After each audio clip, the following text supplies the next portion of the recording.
આ કેવી રીતે હાલે? ગુંડાઓ, બુટલેગરો, માફિયાઓ, તોડબાજો, ડ્રગ્સ વાળા, દારૂ વાળા, રેતી વાળા બેફામ ફરે અને નિર્દોષ માણસને પોલીસ સ્ટેશનમાં મારે છે. અમે રજૂઆત લઈને જઈએ તો અમારા ઉપર એફઆઈઆર. એટલે મેં નક્કી કર્યું છે કે ગુજરાતનો આત્મા જગાડવાનો છે દોસ્તો. અને મેં નક્કી કર્યું છે કે અમે ન્યાય નથી અપાવી શક્યા દીકરીને, અને એટલે દીકરીને જે પોલીસે પટ્ટા માર્યા છે એ પટ્ટા આજે હું ખાઈશ જાહેરમાં.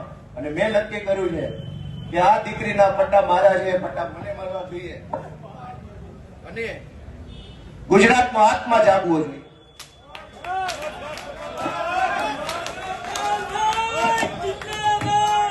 ગુજરાતનો આત્મા જાગવો જોઈએ. હવે ગુજરાતનો આત્મા જાગવો જોઈએ. મૂકી દો.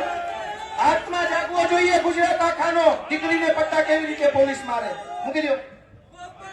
ગુજરાતનો દોસ્તો આત્મા જાગવો જોઈએ. આત્માની અંદર લાગવું જોઈએ. દીકરીને પોલીસ કેવી રીતે પટ્ટા મારી શકે? દોસ્તો, આ સજા મને મળવી જોઈએ. આ સજા મને મળવી જોઈએ. જેને દીકરીઓ, ગુજરાત આખાની દીકરીઓ પર અત્યાચાર કર્યા, સજા મને મળવી જોઈએ. દોસ્તો, અમે ન્યાય નથી અપાવી શક્યા એનો મને અફસોસ થાય છે. અમે ન્યાય નથી અપાવી શક્યા. દોસ્તો, હું ગુજરાતનો આત્મા જગાડવા માંગુ છું. કોઈ અમને જિંદગીભર મત ન આપતા, અમને હરાવી દેજો, પણ દીકરીઓને ન્યાય અપાવવા માટે તમારા આત્મા જગાડો. તમારા આત્મા જગાડો. અમને આખી જિંદગી મત ન દેતા, હરાવી દેજો. દીકરીને ન્યાય અપાવશો કે નહીં અપાવો?